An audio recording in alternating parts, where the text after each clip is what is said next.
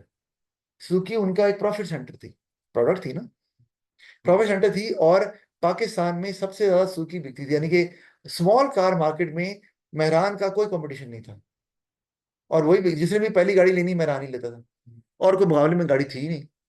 तो अब अब उनको पता कि यार ये हमें अच्छा प्रॉफिट देके जाती, और बनाते कुछ भी नहीं थे गाड़ी के अंदर, डालते क्या थे, टीन डब्बा ही होता था खाली। अच्छा, तो वो बना रहे हैं गाड़ी, और अब वो प्रॉफिट उनको मिल रहा है, वो गाड़ी की कीमत ऐसा था 7-8-10 लाख ले गए। लेकिन फिर उनको रियलाइज क्या हुआ कि भाई आगे गाड़ियां और आ रही हैं, तो अगर ये हमारा प्रॉफिट सेंटर तो है, लेकिन ये इससे हमें बहुत प्रॉफिट आता है, लेकिन अगर ये खत्म हो गया तो हमारा बिजनेस एकदम कोलैप्स करेगा, क्योंकि हम बाकी गाड़ियां जो बनाते हैं वो हमें पता है कि यार यहाँ से सेल बहुत हो रही है अभी भी। तो उन्होंने क्या किया, फिर 2019 में डिसकंटिन्यू करके उन्होंने ऑल्टो निकाल दी, और अब पाकिस्तान में सबसे ज्यादा जो गाड़ी बिकती है वो कौन सी है, ऑल्टो, सुजुकी ऑल्टो। तो उन्होंने फौरन उसको डिसकंटिन्यू किया, और उसकी जगह पर नया वर्जन निकाला, यार ये है सबसे ज्यादा प्रॉफिट सेंटर, उन्हें पता था कि सबसे ज्यादा सेल यहाँ से होती है। तो अभी भी सबसे जो सस्ती गाड़ी है, जो रिलायबल है, वो कौन सी है, ऑल्टो ही है। तो उन्होंने प्रॉफिट सेंटर चेंज करके कहा यार हमने रखना वो ये स्मॉल कार मार्केट में, बाकी ज्यादा बिके ना बिके कोई टेंशन नहीं है, क्योंकि कंपटीशन और बहुत ज्यादा आ गया। तो ऑल्टो का कंपटीशन किसी के साथ नहीं, बता दो कोई गाड़ी है, कौन सी गाड़ी है, यूनाइटेड ब्रावो, कौन सी गाड़ी है, प्रिंस, वो गाड़ियां 1-2 साल में खड़क जाती हैं। पिकांटो भी है। पिकांटो भाई उस रेंज में नहीं आ रही, पिकांटो वो कल्टस की प्राइस के अंदर आ रही है आपकी। तो इसका ना उन्होंने आइडेंटिफाई किया अपना प्रॉफिट सेंटर, और कामयाब है, अभी भी देख लो। इसी तरह टोयोटा XLI GLI कितना फेमस मॉडल था, वो तो हाथों हाथ बिकती थी, यार ये तो हाथों हाथ बिकेगी आपकी गाड़ी, डिस्काउंट ही नहीं कर दी, क्या निकाल दिया, यारिस। तो यारिस जब आई बहुत बिकी है, बहुत ज्यादा बिकी है, फिर कुछ सेल अब कम हो गई क्योंकि अब गाड़ियां बहुत ज्यादा आ गई, लेकिन उन्होंने भी यही काम किया, भाई प्रॉफिट सेंटर है। तो बहरहाल इंपॉर्टेंस मैंने आपको बताया। तो आपको एक तो ये कि वर्कर्स के लिए मोटिवेशन होती है कि भाई हमारा ये प्रॉफिट सेंटर है, इधर हमने हल्का हाथ नहीं रखना, मतलब यहाँ पे डिमांड पूरी करनी है, डेडलाइंस को मीट करना है, ताकि ये डिप ना हो किसी भी तरह से। ये डिप हुआ तो जो बिजनेस है वो इसी पर रिलाय कर रहा है सारा। अच्छा, फिर हम चलते हैं आगे। It helps identify weak areas of the business. वो कैसे? जब आप आइडेंटिफाई किया यार ये कॉस्ट सेंटर जो है, इस पे पैसे बहुत लग रहे हैं और कॉस्ट बढ़ती जा रही है, तो फौरन आप स्टेप्स लेंगे यार कॉस्ट कम करनी है। अगर वो कॉस्ट बढ़ते बढ़ते 50% से ज्यादा होगी आपकी टोटल कॉस्ट के, तो इशू आ गया। अच्छा, इसी तरह प्रॉफिट सेंटर है, और प्रॉफिट सेंटर आपके प्रॉफिट को मुसलसल वो आपको कम प्रॉफिट देता जा रहा है, इशू आ गया। लेकिन ये तभी आएगा जब, अच्छा यार प्रॉफिट हमारा ओवरऑल कम हो रहा है, क्यों हो रहा है पता नहीं, तो आप कभी भी रूट कॉज तक नहीं पहुंच सकते। अब रूट कॉज तक नहीं पहुंचेंगे तो प्रॉफिट इंप्रूव कैसे करेंगे? जब आपने प्रॉफिट सेंटर आइडेंटिफाई कर लिए, पता चल गया प्रोडक्ट ABC है, ये सी से मसला आ रहा है, इसका प्रॉफिट मुसलसल कम हो रहा है, तो आपने अब सी को इंप्रूव करना है या डिसकंटिन्यू करना है, जैसे मैंने एग्जांपल दिए, ताकि आपका ओवरऑल प्रॉफिट ऊपर की तरफ चला जाए। तो वो आप देख सकते हैं कौन से आपके वीक एरिया है, और आपको प्रॉफिट कहाँ से या कॉस्ट किसकी ज्यादा हो रही है, तो हेल्प मिलेगी, और आप फिर वो स्ट्रेटजी राइट स्ट्रेटजी अप्लाई करेंगे। अच्छा, फिर हम आ गए परफॉर्मेंस ऑफ। अच्छा, एक बात और बता दूं, आईफोन की बात भी ले लो। आईफोन ने एक बहुत साल पहले, बहुत हाँ कई साल पहले 5C मॉडल निकाला था, आपको याद होगा। जो 5C मॉडल अगर गूगल करो आपको नजर आएगा, वो मेड ऑफ प्लास्टिक था, वो ग्लास से नहीं बना हुआ था, और लाइट वेट भी था, सस्ता भी बनाया था। सैमसंग से कम्पीट करेंगे हम, क्योंकि सैमसंग तो हर तरह के मोबाइल बनाता है, आईफोन तो नहीं बनाता। वो उन्होंने बनाया, प्रॉफिट सेंटर था, लेकिन उन्हें रियलाइज जल्दी हो गया कि भाई ये इमेज खराब हो रहा है, और बिल्कुल। इमेज उनका जो हाई क्वालिटी फोन है उस पर भी इम्पैक्ट आएगा कि यार अच्छा एप्पल इतना गिर गया कि यार ये तो बिल्कुल ही आम बंदा जिसका पैसे नहीं है वो भी ले रहा है। उन्होंने फौरन उसको डिसकंटिन्यू कर दिया। इस वजह से वही बात कि आपको फौरी स्ट्रेटजी फौरी एक्शन लेना होता है, लेकिन आइडेंटिफाई करने के बाद कि आपका कौन सा प्रॉफिट सेंटर या कॉस्ट सेंटर क्या इम्पैक्ट डाल रहा है बिजनेस पे। अच्छा, performance of department views can be evaluated. वो कैसे? कोई डिपार्टमेंट है, वो उसकी कॉस्ट बढ़ रही है या उससे प्रॉफिट कम आ रहा है, पता चल रहा है कि कोई मसला चल रहा है। अब इधर या तो आपके स्टाफ का मसला है, वो नेग्लिजेंट है, या फिर आप उसको डिपार्टमेंट को सही रन नहीं कर पा रहे, या आपका प्रोडक्ट है उसमें इंप्रूवमेंट नहीं लेके आ रहे। टोयोटा फॉर्च्यूनर को ले लो आप, टोयोटा फॉर्च्यूनर की सेल्स कम हुई है। लोगों ने कहा भी टोयोटा फॉर्च्यूनर क्यों लेनी है भाई, जब उसके मुकाबले में और चीजें आ रही हैं जो उससे कहीं ज्यादा फीचर देती हैं। अब हैवल को ले लो, कई लोगों ने कहा हैवल ले लेते हैं। अच्छा, हैवल को भी छोड़ दो, सेंटा फे 7 सीटर भी है और कहीं ज्यादा फीचर्स हैं आपके टोयोटा फॉर्च्यूनर से, और हाइब्रिड भी है। तो जो है वो अब आपको पता चलता है यार, जैसे ये हमारा जो ओवरऑल प्रोडक्ट है ये परफॉर्म नहीं कर रहा, हमें इसको इम्प्रूव करना, वरना ये पीछे रह जाएगा। तो अवेल्यूएशन तो आपने आइडेंटिफाई करेंगे जब प्रॉफिट सेंटर और कॉस्ट सेंटर, तभी आप देखेंगे ना कि कौन सा किसकी सेल डिप कर रही है, किसका प्रॉफिट कम हो रहा है। अच्छा, फिर आ गया effective decisions can be made such as increasing sale of production और क्लोजर टू बिजनेस डिवीजन। ये भी समझ आ रही है आपको बात, मैंने बता दी ये बात आपको।